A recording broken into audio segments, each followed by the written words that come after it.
Old man's beard. Old man, beard.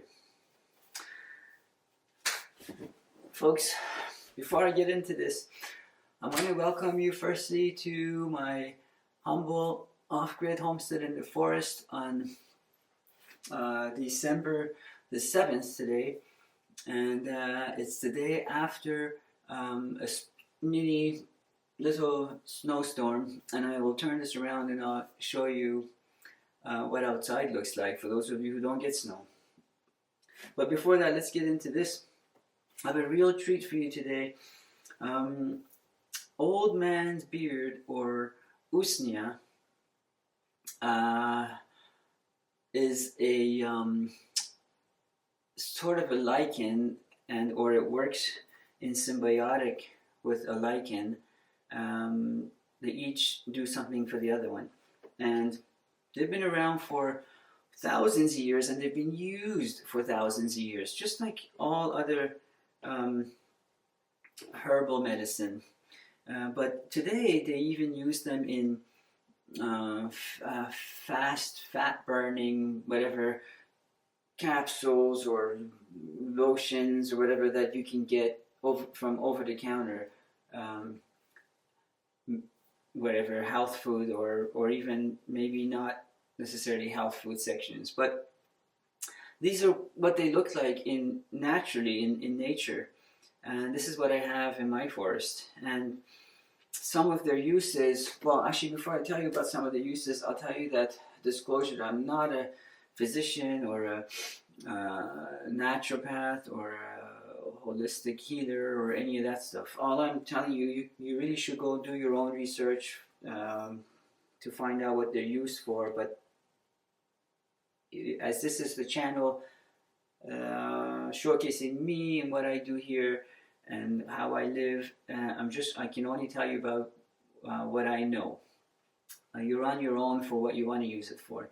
But they're used for like I said, not just by the natives. But I mean, natives were, when I say these, they've been used for thousands of years. Natives have been here for thousands of years, so we're all natives, as you might say. So they've been used for wound healing. So you remember, I have one of my summer videos where I go around and I show you the forest, and I will show you that in the I guess Douglas fir has, there's one behind me, but this is dry, pockets of I don't want to say pus, but it looks like little bubbles of sap that if you poke, it ejects right back pretty far. But look for that video, and maybe I'll show you it again next year. Now it's winter, I don't want to go out to do just that. And that was also used if you had a scratch or a little scrape, and you would put that on, and it would seal the wound, and it would prevent it from infection. So this does the same thing. So they would put this on over their gouge if they happen to hit the scrape against a tree branch or something. So they would put it on, and it would do the same thing. So it would prevent infections. But they could make teas out of these, so they could drink it and eat it. But that might have, depending on, first of all, no one who's pregnant or little ones should be able to use these things, because their immune system and their bodies they have other issues that these might be too potent for them. But they also have antioxidant properties, so they good with cell regeneration, collagen, and anytime you have cell regeneration, they also have cancer fighting properties. So cancer fighting certain cancers. Yet while they target cancer cells, they also know how not to target the regular cells, the healthy cells. It's amazing, this thing that people have been using for thousands of years, and it's right here in my forest. But anyway, you can make tinctures out of them, which means like well, anyway, I'll let you discover and decide all those benefits. But you can, at this time of year, like I said, December 7th today, these can be used as a sort of a nest for your presents, or if you're making nativity scenes or whatever, just as decorations even. I'm telling you all this because as I make these videos and as I'm mentioning in some of them that, and as you've noticed, hopefully, that there are no ads or commercials or sponsored ads, or no one's paying me for any of this stuff. So here in the forest, I have to always try to figure out how to make some income. And some of you already know, if you're doing this, live in the rural and country, how do you make some income if you don't have a 9-to-5 kind of job? Oh, I actually, by the way, I looked this up before I came to shoot this video. I don't know why I'm laughing, but on Amazon, they're selling for $69 US for a pound of them. And if you're in Canada, you want to buy it from there, you pay an extra $20 in shipping, and I think it's a duty charges, fees, whatever. Anyway, so I'm not really selling these, but I would like to say that because I don't want it to get complicated with what I'm selling in terms of for the medicinal use or not. I'm worried about that, so I don't want to put it that way. But I'll just say it. I'll put it to you this way. For a donation of $10, I will send you about this much. What you do with it, how you use it, whatever decoration or medicinal use, that's up to you. And but if you're outside of Canada, shipping can be an issue, and probably never cheap. I will take this to Canada Post if once I get someone's order, and for them to weigh to know exactly what it costs. But I'm guessing it would be around $10 Canadian. So these are all Canadian funds. So $10 for a $10 donation for this amount of Usnea, and another $10 for shipping. Now, if the shipping turns out to be less, then I'll let you know. Then you just pay less. And if you're in Canada, I think shipping would be less. I would assume shipping, like many things in Canada, is not so cheap. Properties, land here is cheap, but some things are not. Don't ask me why. I don't know. So, and then there are different colors, and they're different. I should have mentioned this. They're different shapes, and so there's more fresh ones or more green. Can you tell? As opposed to drier ones or more yellow. And then there are varieties that are like more stringy, more lichen-like, lichen.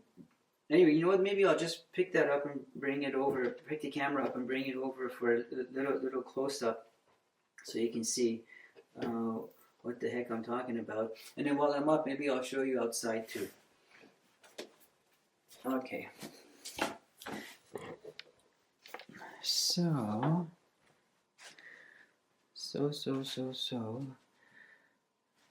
You see, I don't know how close I can get this camera. This is what they generally look like. And then that's the more, I can get closer, stringy like. You see how the strands are longer and not as tightly packed as this one? And as they dry, they go yellow, but they don't weigh any less.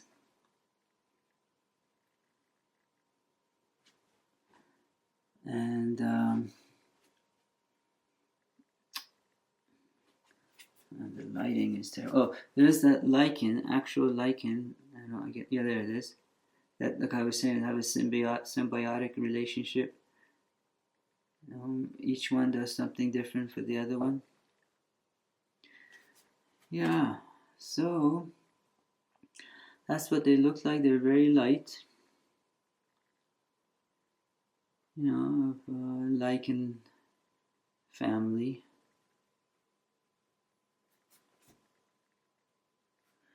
let me know if you would like some, and we will go from there. Now let me show you outside.